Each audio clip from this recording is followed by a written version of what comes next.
Hey everyone, in this video, I'll show you how to create hidden text effects in Capcut PC using a newspaper as an example. Start by adding the newspaper image to the timeline. Go to the Text tab and add a default text. Click on the text layer, then on the right side, choose the underline style. Change the text color to yellow for better visibility. Delete the default text and input multiple spaces.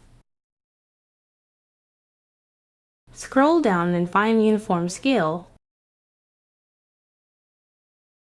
then turn it off. Adjust the scale width and scale height to cover the text you want to highlight. Place the text on the desired location.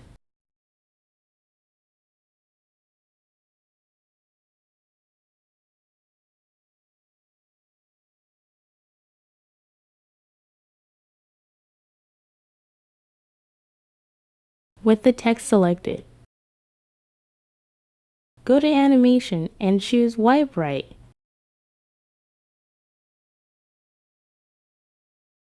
Then increase the duration to 2 seconds.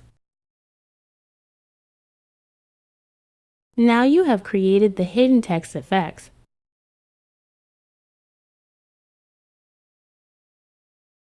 To enhance the effect, you can create a highlight effect. Select the text layer, right-click and create a compound clip. Navigate to the Video Basics, scroll down to Blend, and choose Multiply for clearer visibility. That's it. I hope this video was helpful to you. Thank you for watching.